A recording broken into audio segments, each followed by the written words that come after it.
We want to say good day and welcome. This is Family Connection International on the forum Keeping in Touch, the forum where we share life-changing experiences and stay connected. And today, as always, we have a guest with us. We'll introduce our guest later, but we normally have Levi and Ben. I think Levi is behind the scene today doing some technical work. And Ben, how are you? And how are you doing? I'm doing very well. Looking forward to what our guest speaker for the day has for us in store. I can't wait. It's been a long time, the last time I saw him. And today I can be able to see him again. So I'm excited to hear from our guest speaker today. Great. And to our viewers, wherever you're viewing us from, if you have a comment, just drop us a comment. We'll go and read a comment. If you have a question, we appreciate give us your question. We'll be able to read this question out to our guests. By way of information, this platform discuss strictly family issues that are hardcore to family, that comes to dinner table, achievement that people make that benefit their family. We do not engage into politics here. Kudos to the politicians. With all respect to them. But we believe we want to look at a family. We believe family is a smaller unit of a society, or via family you cannot have a society. And as always, we appreciate all of you who are viewing us. And Ben, can you just give us a little background on our guest for today? Today, for those of you that are listening to us and following us on this platform, keeping in touch, our guest speaker is a native of the Republic of Liberia, a country situated on the west coast of the Atlantic Ocean in Africa. He immigrated to the United States since 1997 after having lived in West African nations of Sierra Leone and Guinea for 7 years due to a protracted civil war in his home country, Liberia. Why our guest speaker, who is Mr. Momoh Sekou, was in Guinea, he helped organize a refugee school system for fleeing Sierra Leonean and Liberian refugees.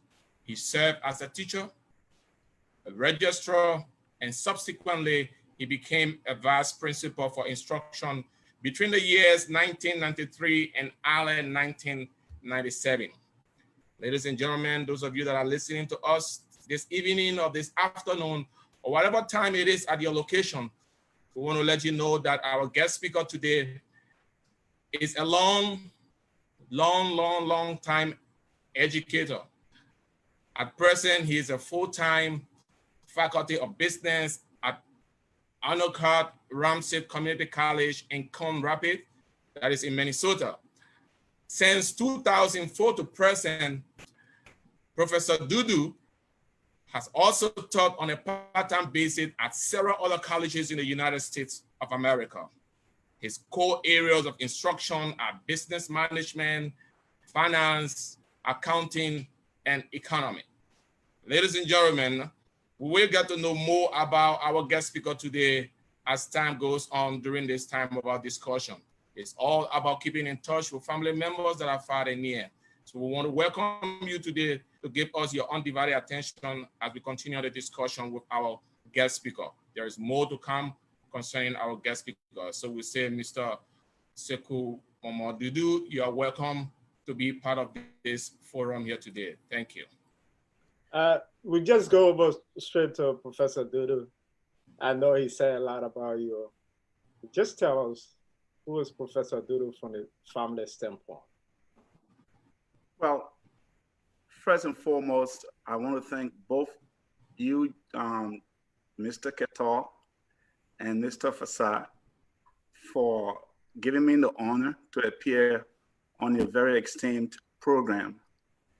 I am very, very elated to be here, partly because Mr. Ketor, who invited me to this platform, is a longtime acquaintance of mine, both as my student and somebody who I have seen grow up from being my student, become a very learned professional, and he makes me proud.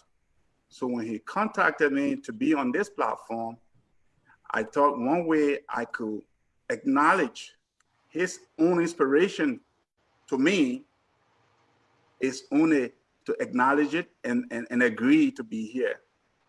So I am humble, I'm honored, I'm glad to be here. I look forward to a full hour of fun, engaging, and invigorating conversation. Well, who is Momoh Sekou Dudu? Like Ben said, just a poor boy from Lofa County, Kolahon, who has navigated very treacherous times and good times, and only managed to land each and every time on his feet. My story is no different from your story. The both of you is no different from the stories of many of our fellow Liberian compatriots. Even not different, very different from stories of people from Africa as a whole and around the world. People who have endured suffering, people who has been visited by hard times, not a creation of their own, but who have struggled and persevered and come out bouncing on their feet. So I will not go into details of what the hour might encompass, but I will allow you guys to be the one digging up the juice here, because as experienced interrogators or experienced interviewers, I think it is your job, and I'm going to leave that job on your shoulders to lead me into what you think your audience wants to hear. So again, I am excited. It's been a long time coming. Ben, I'm glad you are doing well. And I look forward to a great discussion this afternoon. Thank you so much, Professor Dudu. So basically to our viewers, we'll be looking at Professor Dudu tonight as a family man, an educator, and an author. We'll be touching this three part of Professor Dudu. But I know, let us go to the family. The whole, normally as our setting, we have this global pandemic that is ongoing. And I know you have a family. First of all, I want to know how you doing during this global pandemic and your family. Well, I would thank God, the Almighty Allah, very, very much. My family and I, my beautiful wife, Mrs. Mamasu Kumara Dudu, and our children are doing wonderful. We are well, we are healthy. Thank God for the kind of jobs we do. We are home working full time, not interrupted by the pandemic. We do miss our co-workers. We do miss visiting friends and family. But first and foremost, we want to keep healthy. So we will thank God that we are able to do so in a conducive environment, and that we are able to connect with people like yourself through technology, which we have done throughout the 2 or 3 months we've been sitting home. So my family is well, and I wish your family too is doing exceedingly well.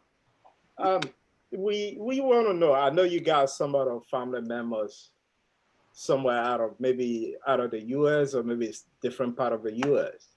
How are you keeping connected with them, given the fact that you cannot visit, you can't hug? You know, how are you keeping connected with those other family members? Well, again, like everybody else in the United States and around the world, it is difficult. If I say it wasn't, I'd be lying to you.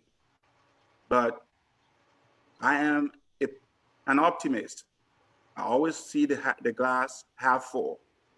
So thank God for technology. We've been able to keep in touch with people in Liberia and around the world. So the Facebook Messenger, the WhatsApp, the Zoom. As a professional, my students are part of my family. So the Zoom technology has been a lifesaver.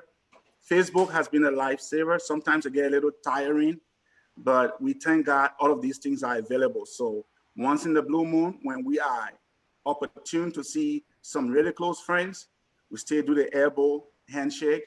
So we are happy to be alive, and we thank God Almighty for that. I know the name Sekou Dudu, Momoh Sekou Dudu. It's a household name in Lofa County. Maybe for some of our viewers who may not know the connection, because I grew up in Lofa. I heard there's a chief called Sekou Dudu. Can you tell our viewers what's your connection to that chief who was in Kolahon, or whether he stayed there? I may not know. Because we want our viewers, first of all, to know you. Then we'll go to what you do. Thank you. Thank you. Well, the late Honorable Chief Sekou Dudu from Kolahun, primary chief from Kolahun, who was a contemporary of the late Tamba Taylor, Chief Tamba Taylor. May Allah Almighty bless his departed soul. He died in 2016. That was my father. I am the first male child of the late Honorable Chief Sekou Dudu. So I am blessed to have his name, and I'm also challenged to carry on his legacy. So everything I do, I try to do it to honor his memory. Thank you for remembering him. That's great. Ben, anything from you, from the family standpoint? That's for sure. There is. Again, Professor Dudu, I'm so delighted to see you today. It's been a long time, just as you rightly stated.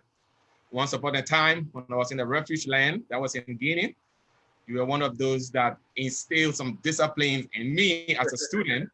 And through those disciplines and education that we're able to get back in the days as refugees, it has helped some of us to come a long way. And we are so grateful to the Almighty God, Allah, for people like you, because it requires sacrifice at the time to have rendered the type of services that you guys were able to render to us, the younger generation that were coming up.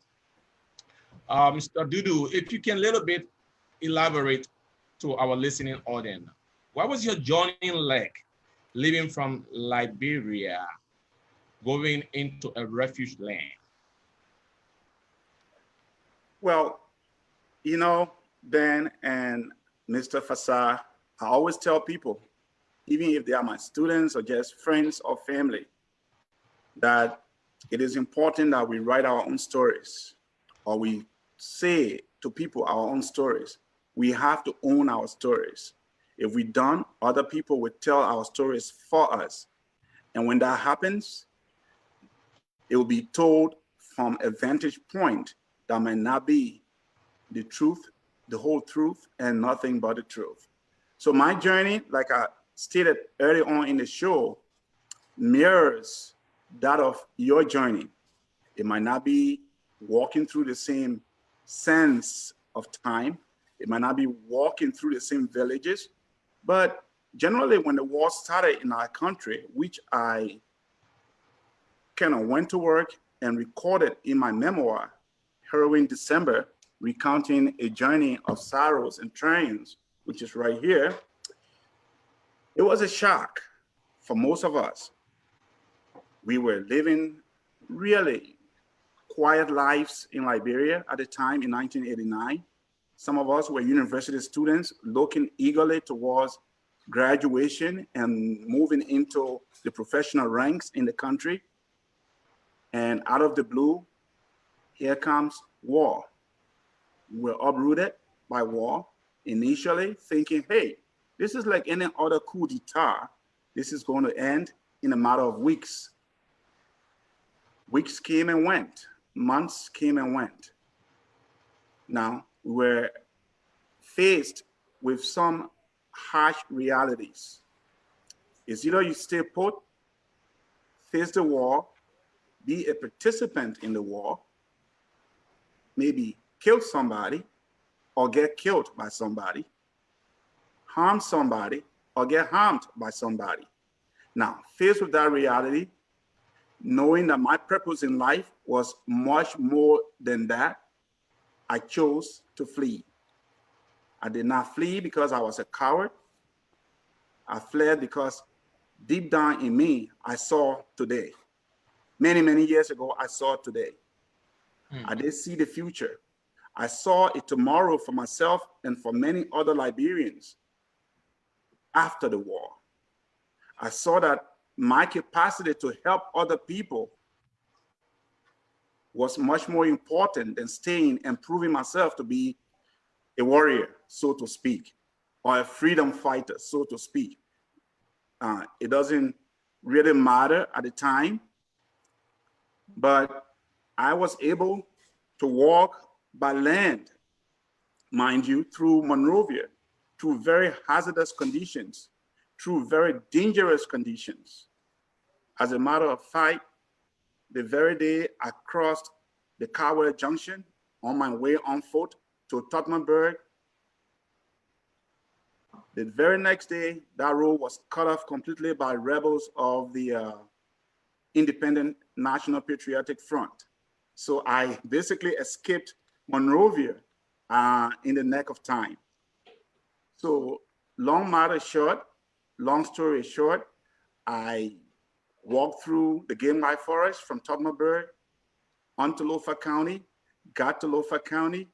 My family had already fled from Lofa County to Sierra Leone. So I got to Lofa County without even resting, my feet all swollen, just headed right on straight to Sierra Leone by foot through the Kisi-Tonki Chiefdom, Buyadu, and then onto Kwendu area. So that was my escape from Liberia. It was treacherous, it was hard, it was difficult, it was challenging. But I do thank the Almighty Allah every time I think about it, because on my way through the Game Life Forest, on my way from Monrovia to Tottenburg also, there were people like me, folks like me, who were trying to escape as well. And they did not succeed. There were bodies lying in the roads. There were military checkpoints. There were a lot of stresses on the way. But we did make it. We made it alive. We made it well. We did struggle in refuge, because right when we got to Sierra Leone, within a couple of months, we were also chased away from Sierra Leone, across the Makona River into the Republic of Guinea, a French-speaking country.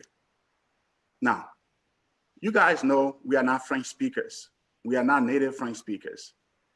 So when you cross into a country where the culture is diametrically different from yours, where the language is different from yours, the challenge is multiplied. So I will stop there and let you continue your questioning. Yes, so right there, if I can interject, I understand that you are kind of separated from your family, basically. For some people that don't know you today, the Professor Momoh Sekou Dudu that we see today, he had a journey that he has to go through in life, especially the explanation that you're just giving us with the Civil War back in your home country, which is Liberia. So at a certain point, you were separated from your family because of the Civil War. They went ahead of you, also looking for refuge, and you later joined them. Am I correct on that? That is so correct. Well, the thing is, I did not live with my biological parents during the war. Okay. At the tender age of 9, which I recount in my book, my paternal uncle, the late Losene Dudu, took me into Monrovia and said, hey, this is my son. I'm going to raise him. I'm going to educate him. Because I think, Ben, you know my background. Mr. Fassar might not. My father was a devout Muslim. So originally, I wasn't meant to go to English school. I wasn't meant to acquire a Western education. I was meant to maybe go to Guinea or somewhere and learn the Quran and be a teacher of the Quran. And fate intervened. My uncle said, look, this is a young man. I can promise you, big brother, when I take him to Monrovia, I'm going to ensure he does not deviate from the teachings of the Quran. But I do know that if we send him to Western school, he can do a lot more of that education for himself and for the family. Thank the Almighty Allah, my late father, may his soul rest in perfect peace, agree with his younger brother. So me being in Monrovia was occasioned by those sets of happenings, occurrences. So when the war started, I wasn't separated from my uncle and his wife, but we as a family in Monrovia were separated from my biological parents and siblings in Lofa County. So we were thinking, go to Lofa County, stay put until the war ends. We get to Lofa County, everybody has left. So that's how it played out. Thank you. For those of you that are listening to us in the radio land, this is Professor Momoh Sekou Dudu, who is talking to us today about his life-changing experiences on this forum, Keeping in Touch. Professor Dudu, if I would just follow up with this, I know you fled and you entered into the Republic of Guinea. What motivated you to be one of the founding members of the educational system for refugees in Guinea? Thank you, Ben. Well, first, it was boredom. If I may be really straight here, it was boredom. If you go to a country like Guinea, you don't speak the dialect, you don't speak the language, you don't know the culture very well. You are basically being eaten alive by boredom. And then you see hundreds and hundreds and hundreds, if not thousands, of your fellow countrymen and women, children, that are missing out on education. And you are a university student from back home. And kids like at the time, the Honorable Ben Ketor is in junior high or high school. And if there's nothing done to intervene at that appropriate time, he's going to grow up into one of those kids, and then a young adult and an adult that lacks the basic education he needs to be a productive member of society. So I, along with several other people, my all-time favorite principal, Frank Hassan Sano, and Sabori, and a whole lot of other people, decided, I think we can come together and help these brothers, and at the same time keep ourselves in a mindset that says, hey, education is important, because we were also dropouts by then. We had left college not through a fault of our own, but by circumstances back home. So we felt if we can allow these children, these kids from Liberia and Sierra Leone, to continue to learn, we are not only planting seeds for today, but we are planting seeds that will germinate and grow into something that we can see today. Look at Ben Ketor and so many of my former students.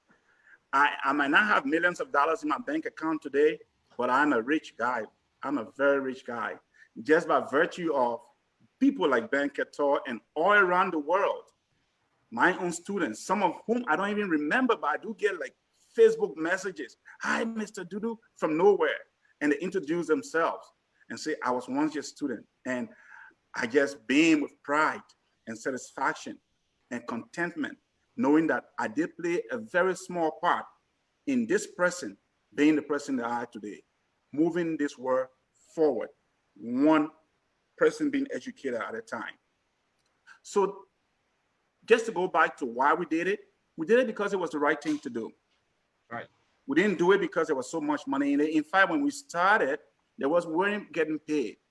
And then we started getting paid maybe like what, $50 a month? So it was a labor of love. That is so cool. Hey, I am so excited. And I can tell you that as one of your products, because I always say, hey, I'm a product of the International Rescue Committee, right. Because they helped set up, with you guys, helped set up the educational system in a place there for us, the refugees at the time. And through that, today we can say, yes, our time spent with you and others was definitely not in vain. But Afasa, you want to take it there? Maybe you have a couple of questions or points to bring out. Thank you so much, Ben. I think that was pretty well. Once we have stayed on education to our viewers, if you are viewing us, you have a comment. I know I see a lot of some of your former students from Guinea watching and say, that's my professor. I know one Levy or so is watching. And let us look at the educational sector in our country, Liberia. I know that you are in education since you started from Guinea, you came to the States, you are a professor. And our county, Lofa County, got a college, Lofa County Community College. Do you have any plans of going back home to contribute to the educational sector? Well, we've decided to keep the conversation apolitical and we'll let it be. So just from the education standpoint and my own willingness to one day contribute to the educational sector, absolutely 100%. In 2016, I visited Liberia to bury my late father.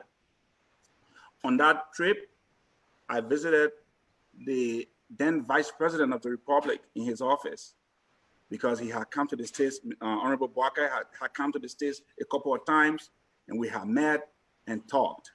He even took copies of my books with him. And he asked me, will you be willing to come help move the educational sector forward? I said, today, tomorrow, anytime. Doesn't matter who's in power. Well, long matter short, the VP did not become president. We have a different setup today. But anytime, as long as, you know, the first law of nature is self-preservation, as long as I'm able to situate my family and my safety and security is guaranteed, I am willing more than 100% to invest in the educational sector by way of providing my own expertise on the ground or anywhere I am to move that nation forward. Because to me, development in Liberia is important. But the most important thing is not infrastructure development, it's the development of the human capacity. And how do we do that? I always tell people, in education, even here in the great United States or in Western Europe, we don't just want to throw money at the problem, right? We say, well, we can give William V. Stockman High School X amount of dollars, and we can do that throughout the country. We can give the University of Liberia X amount of dollars. We want to throw money at the source of the problem. Money is important, but if the people leaving grade school to junior high school, to high school and to college lack the fundamental foundation, the strong foundation, it's wasted dollars in college. It's wasted dollars in high school. Because if we did not provide a solid foundation for Ben Ketor in Guinea, no matter what scholarship you want and came to the States, it will be wasted effort. You can't build a glass house over a weak foundation. Education is, you can force it. You have to have a strong foundation. So if I had the opportunity to go back to Liberia today and be an administrator in the education sector, my concentration would be preschool, first and foremost. Build that strong foundation from the preschool level and see miracle working. Because when you have a strong preschooler moving on to kindergarten and on to first grade, and you have a strong elementary school graduate moving on to junior high and then subsequently high school and college, therein lies the secret weapon that we need in Liberia and Africa and the world as a whole to move our nations forward and to move this world forward. Because we will have developed and cultivated really strong, well-educated, prepared, and ready to work professional class. But if you build upon a weak foundation and they get to LU and you throw tons of money at them, free education, free tuition, free books, free computers, well, I'm sorry, the foundation is lacking. They are going to graduate and not know how to write a letter.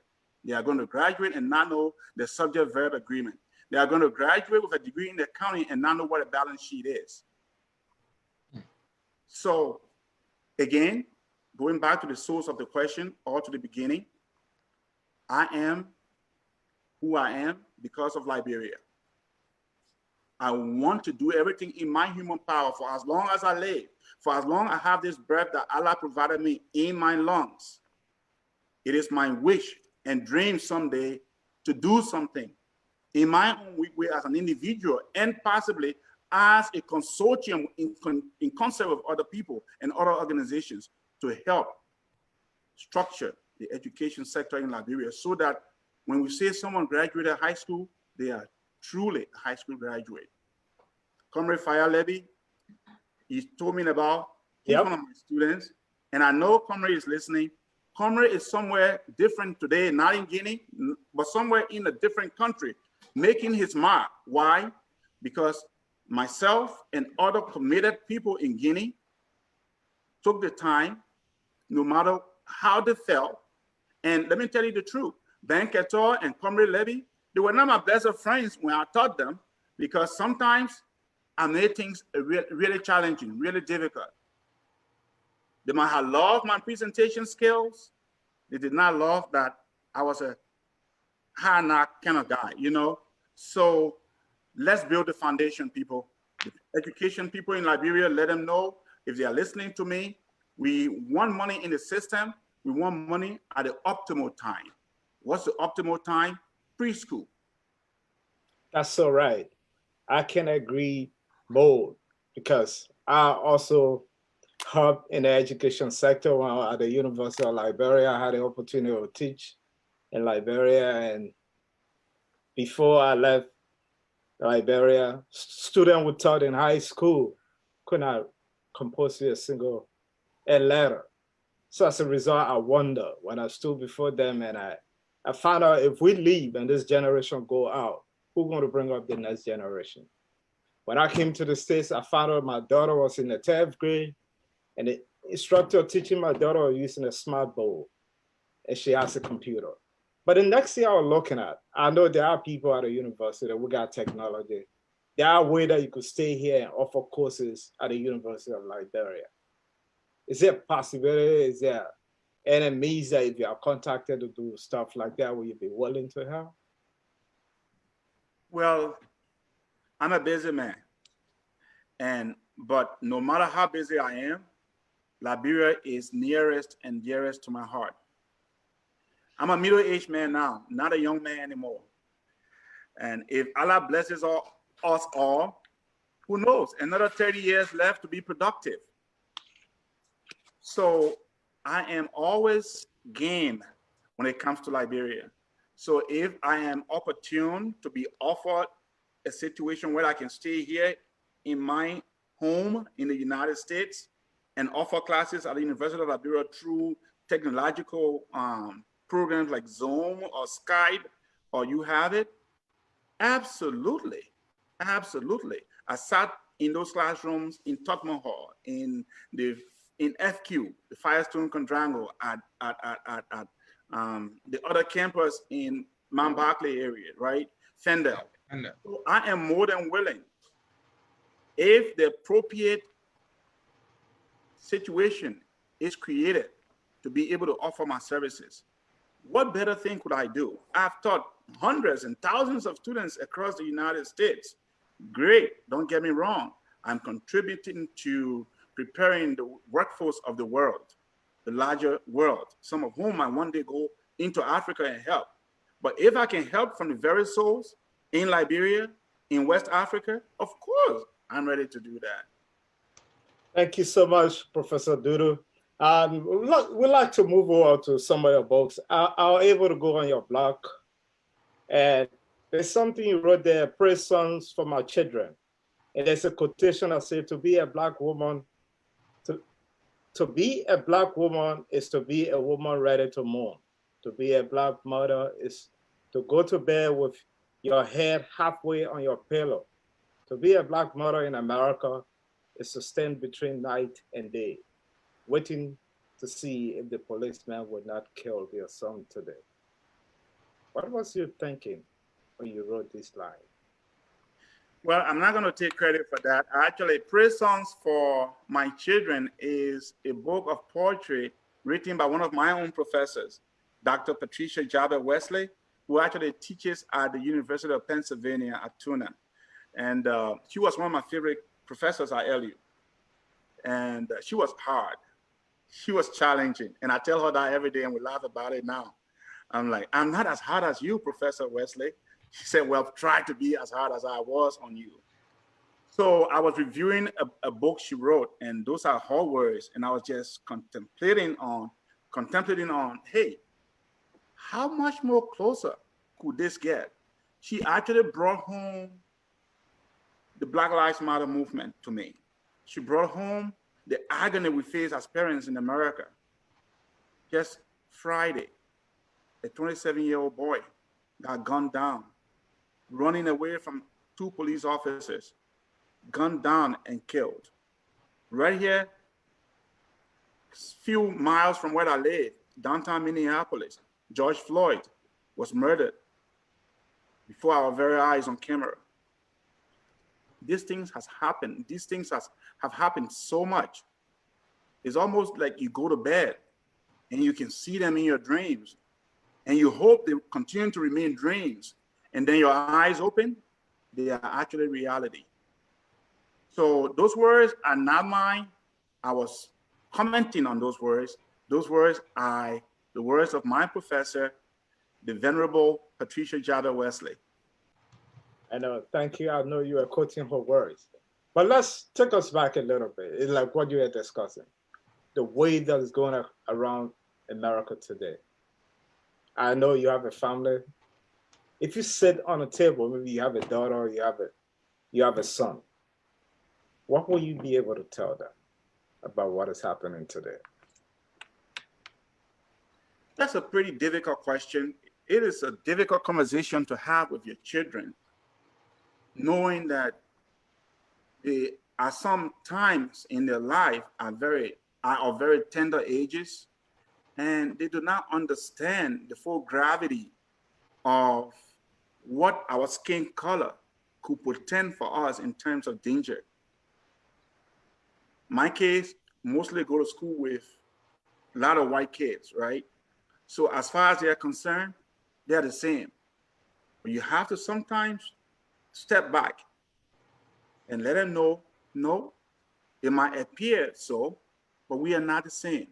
There's something called white privilege, which is the fact that many, many years ago, when I started my education journey in America as a faculty member, I used to teach at a local private college. And I always tell my children this story, and I would go to make a point of how just the pigmentation of in our skin can create discrimination against us. So I would go to school, park in the faculty parking lot, and these white officers, campus security officer, will always walk up to me, "Sir, this is not for students, this is faculty parking." I would take out my faculty ID card and I'll show it to him, like, "Oh, I'm so sorry." The same thing will happen the following week, because there is a meta disconnect between faculty and a black man with an accent at a mostly white school. So every time this security officer sees me, his subconscious mind tells him, this African dude is maybe coming to school to learn English, so he is an adult learner. So I wasn't personally ticked off by his antics, but I always say that story to my students to prove the point that no matter your level of education, no matter your standing in society, our skin color within the dominant white culture, you have to be always cognizant of that you must do things really 110% correct. If you are in the midst of white students, white friends, it is almost likely that you are the one that are going to be stopped and frisked. You know, but sometimes when I think about it too, beyond just America, I think about our own countries and other parts of the world. It might be really pronounced in the United States, where when you are black, you are a target. When you are black, you are supposed to be discriminated against, so to speak. That's how the code is rated. When you are black, you are supposed to be 110% much more careful. When you are black, you are more susceptible to being pulled over in a vehicle. But let's go back to Liberia. Let's go back to Liberia. We are as guilty of this as the white folks in America are guilty of discriminating against black people. Because if we are in America and talking against discrimination because of the pigmentation in our skin, something for which you, Ben, and you, Fasa, and me, Dudu here, do not have any control over, we were assigned this skin pigmentation by God, not of our own choosing. I feel lucky to have it though. You know, but how many times in our own societies have we discriminated against other people for characteristics for which they have no control over? Example, tribe. How many times have we discriminated against other people because they are just from different tribes? Go back to our warring years. You're Mandingo, you're going to die. I didn't choose to be Mandingo. Nobody chose to be Mandingo. Nobody chose to be Bandi or Kisi. You were born Kisi, Bandi, Mandingo, Congo, you name it. Nobody chose to be poor, but we still discriminate against people based on class. Well, if you are a poor man, you can't go to X school. If you are a poor man, you are not allowed to live in X society. If you are a poor man, somebody will look at you differently.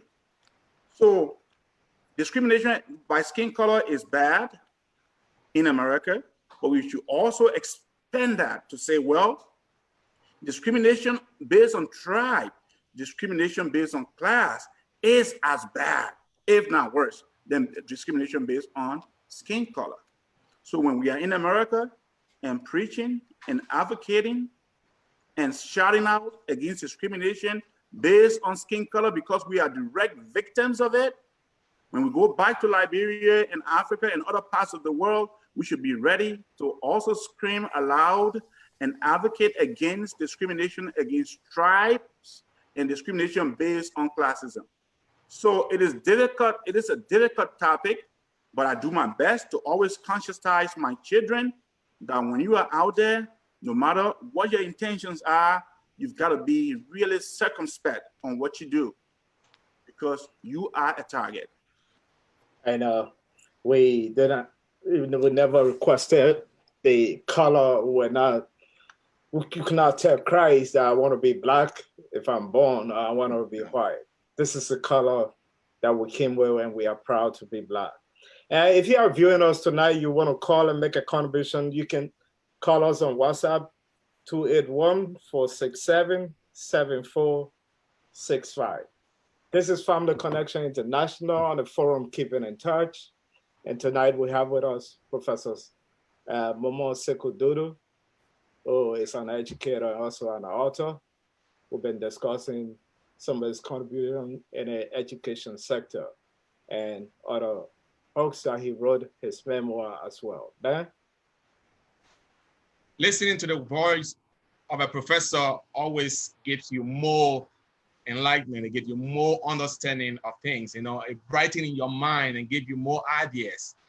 Thank you so much for the brilliant words that you just shared with us on so many things. And as we continue to follow you through this journey of yours, I was a little bit curious to know, how did you find yourself in the United States of America? Is that something that you can walk us through then, so we can actually know? I know you didn't just, as you rightly stated, you were not born to be the type of person that you are. It took time, and over a period of time, you find yourself to be who you are today. How did you get over to the United States of America?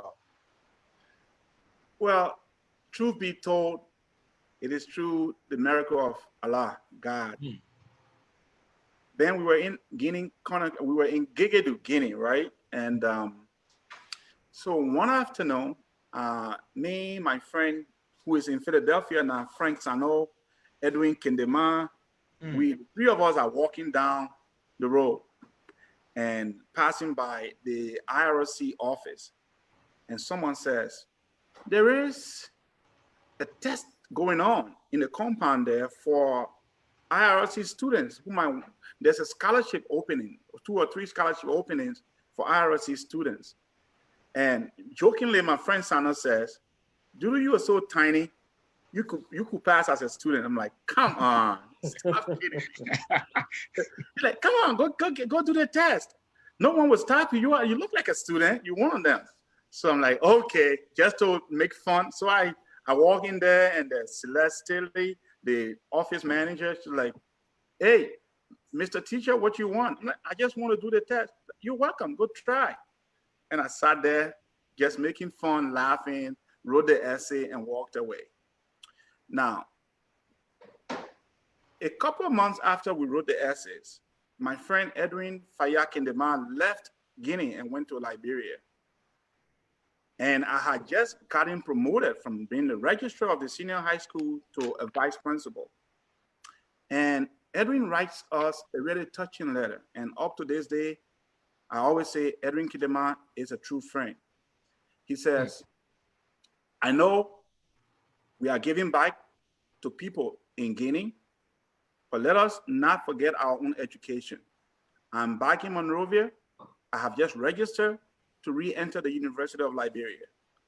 As brothers, I would really want you, Momo, and Frank to join me in Monrovia. Let's continue our education so that tomorrow we can be able to even give more back to our students in Guinea. So we had to think hard and decide. I just got promoted. At least I'm not making $50 anymore. I'm making $90 US now. That's a lot of money in Guinea. Yeah, back in the days. Yeah, right. Do I just turn my back on that? So we thought about it for a few days, and I sat home and wrote a resignation letter to the IRC. And I encouraged Frank to also write his letter. And we took that letter to the sub office, and people were like, are these guys crazy? Liberia is unstable. April 6th is not verifying the view mirror. Why in the rear view mirror? Why are they going? And we quit the job and held onto our ears, no money in our pockets, went to Monrovia. Re-registered and enrolled at LU. It was midterms at LU when all of a sudden, there's an IRC vehicle on campus going to the admissions office, from one building to the next, looking for me.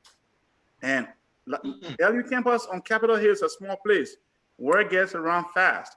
So I'm sitting writing an economics test, and somebody comes to the door. There's some white folks at the admissions office looking for you.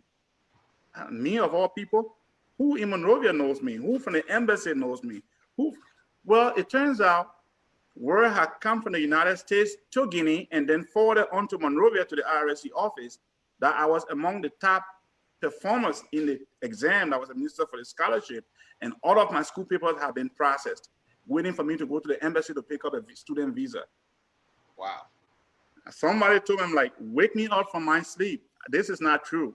Well, it turns out it was true. So long story short, that's how I got into the United States. Went on to Merriman Manhattan College in Manhattan, the upper east side of Manhattan, and graduated from there, and then went on to St. John's University as an extension of the same scholarship, where I completed my master's in finance. So that's how it ended. So it was providence. It wasn't something that I did. It wasn't that I was better than anybody else. It was providence. It was Allah. It was God. Because I had nobody in America to look up to say, hey, somebody would take me to America. America wasn't part of my calculation. My calculation was go back to Liberia like I did, graduate from LU, find a way to contribute my own quota to the development of that nation, which is still not lost upon me. I can see myself someday, like the brother suggested, offering courses at LU, offering courses at Cottington, and doing whatever I can to contribute to the educational sector of that nation. Because if we teach people to fish, it's better than giving them fish every day. If we educate people, we ground them in the idea that you can be self-sufficient, and not only self-sufficient, but be a provider, a productive member of society. The sycophancy we see in our culture, the dependence syndrome we see in our culture, will come to an end. And when that comes to an end, Liberia will be on an irreversible path to development. And that development is not just the big buildings we see coming up, but with the mind. When the mind is developed, we think differently. And when we think differently, we do things differently. Liberia is not lost. All is not lost for that nation. And hopefully we can be one of the avenues that will lift our country from its slumber and move things forward. Thank you so much again. I appreciate that insight and giving us an inner look of how it all started for you to find yourself in the Western world. So we say thanks to Allah for making that journey possible for you. And just as you said, we all were made, and we were made by God. Nobody chose to be who they want to be. It is right. God who destines who we become in our life. So we look forward to Allah. We look forward to God to make sure that whatever plans that He has for each and every one of us, will come into fulfillment, regardless of our color, regardless of our complexion. The fact of the matter remains, we all bleed the same blood, and we're all made in the image of God. Brother Fasa, you want to take it upward? Yeah, that's exactly. If we are caught today, it could be a white man, it could be a black man. You want to see what? A red blood. There's no different blood you see coming up. You won't see white blood, you won't see blue blood. If a black man cut, you see red blood. The white man cut, the blood has to be red. Right. That's it is. That's it. That's the mystery of God. Professor Dudu, let us look at your book, recounting the journey of sorrows and triumph. And you also have some novels you wrote, Forgetting Legacy and Letter from Riceland. I know we got less than 5 minutes to go, but let's look at the Letter from Riceland. What came to mind, the title, and what were you thinking when you wrote the novel? Well, Letters from Riceland is actually not yet published, is in manuscript form. I'm still working on that. But that's basically, I decided to become a sage for a second and said, hey, why don't I write a series of letters that recounts the formation of a fictional African country that is not very dissimilar from Liberia. And then using that format, examine the intricacies of our forming as a country, our coexistence with each other, and the various mechanisms by which Liberia has become what it is today. So through historical fiction and to examine a country that is not very different from our own, the political structure, as apolitical as I am, if you can believe that, the educational system, the way we coexist with each other, and what our history has been.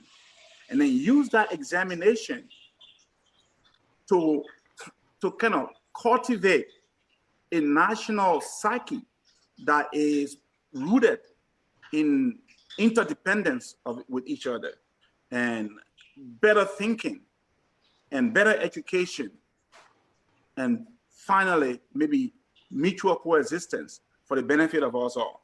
Because history, people always say, is the best teacher. So if we can examine where Liberia has come from, where we've been, where we are, possibly, just maybe, we could head to somewhere better. We could take the good things from the past, add some more good things to it, and eliminate the bad things. I know it's easier said than done, but we cannot lose hope. I am a guy who thinks that the glass is half full, not half empty. So with all the problems we have in Liberia, with all the issues, I think that Liberia is not a cursed nation. We can do things better. We got better to do, and we can move that nation forward. So Letters from Riceland is yet to be published, but the published ones are the memoir, Heroin December, which finds root in the Civil War, because December of 1989 was truly heroin. So the title of Heroin December comes from December of 1989. And then the subtitle is Recounting My Own Journey of Sorrows and Triumphs.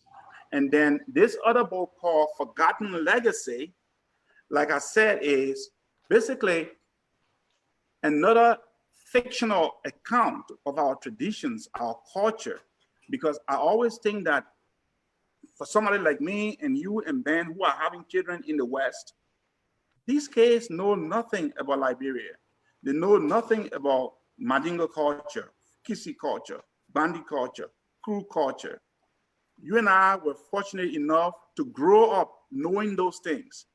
So I think if we can document, even through fiction, some of the things that we went through in our culture and some of the sacred cultural demands of our own people, our children and children's children, when we are dead and gone many, many years from now, can take these books and read and say, this is where my dad came from. This is where my uncle came from. This is where my mom came from. And these are some of the things they held dear. And these are some of the things I have to give respect to. And maybe once in a while, I go back and visit that culture. So I'm documenting in these books and many more to come, inshallah, that our children, our children's children, our grandchildren should be able to look back someday when we are dead and buried. And when they visit our grave sites, they can say, there lies my grandpapa, there lies my papa. And this is who he was, even though he was in America. That's great. And to our viewers, if you want to get these books, they are all on Amazon. You'll be able to have an access to it. His novel and his book recounting his journey of the sorrow and triumph. I know time is fast spent. I know we have exhausted a 1 hour. I want to say thank you for taking up your busy schedule to be here tonight with us. And maybe for your parting comments, if there's anything you'd like to say that maybe we did not ask you tonight, we could just conclude. Professor Dudu. Well, again, I want to thank you both. It was a tremendous pleasure to join you. It was an honor. And I want to encourage you to continue. This is a very good platform to inform each other and to keep in touch with each other. My parting word really for those in social media land, radio land, TV land, whatever you call it, my students, former students following us today, build trusting relationships. It does not matter if your friend is white. It does not matter if your friend is Kisi or Bandi or Mandingo.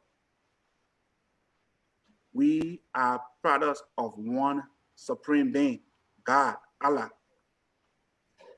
Ben does not have to be Mandingo or Muslim for us to be friends.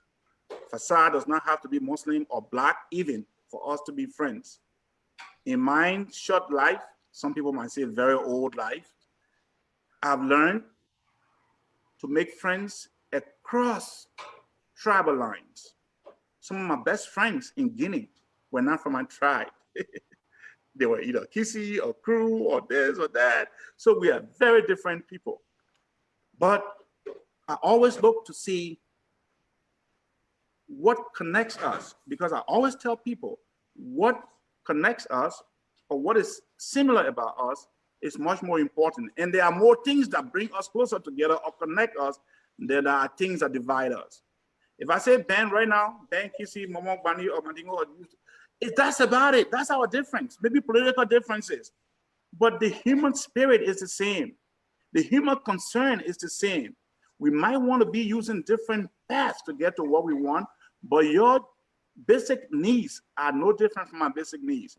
You want to see your children succeed. I want to see my children succeed. You want everything you want for yourself, I want for myself.